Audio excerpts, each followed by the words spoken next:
Hi everyone, in this video I'll tell you about 5 important things that you can do when you first enter the United States or Canada.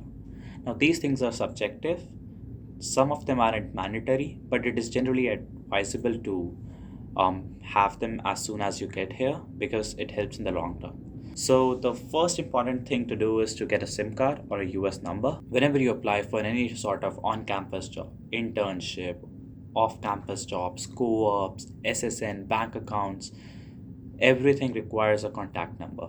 You have the option to apply for a SIM card even before you arrive the United States or Canada. There are some decent plans of T-Mobile, which generally cost about $15 for 3 GB of mobile data and 500 minutes of talk time.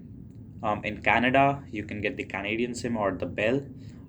They cost about $25 to $45. These are Canadian dollars, and they provide about 3 to 4.5 GB of mobile data with about 500 minutes to unlimited talk time depending on the plan you choose. I believe for students 500 minutes of talk time is sufficient for a month. Also, please check whether the mobile data is shareable or not, because unlike India, the mobile hotspot system, it doesn't work the same way. There is a shareable mobile data and there is a personal mobile data. So the 3 GB and 4.5 GB I was just talking about, it is personal, it's not shareable. So the next thing to do is to create a bank account. You should probably create a bank account within a week or two of your arrival in the United States or Canada. And whenever, like if you work a part-time job, then you can also opt in for an e-check and you don't have to actually deposit the check every time. You can just opt for the e-check system and money will automatically be credited to your account. The next thing is to apply for a social security number. A social security number or a social insurance number in Canada is a mandatory thing for all the employees, being it on campus, off campus, internships, co-ops. So it's basically like an identification number that the government uses to check whether you are paying your taxes or not.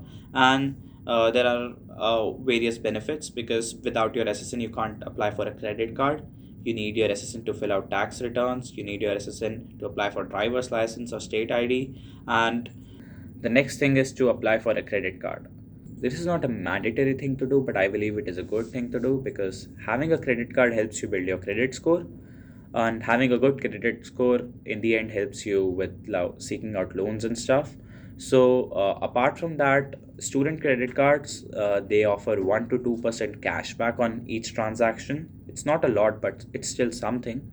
And along with that, you get certain coupons and other perks like Starbucks coupons, gift cards, Walmart coupons, etc. I'll provide a list in the description about all the credit cards that the students can apply for as first year students, which do not require a previous credit score or a good credit history, because some of the credit cards like the Apple one, they require having a decent credit score and a minimum balance.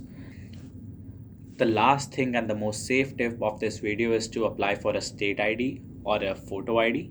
You can easily carry around it in your wallet and travel domestically throughout US or Canada, and that acts as your primary identification document, and you can leave your passport with any visas at home safe.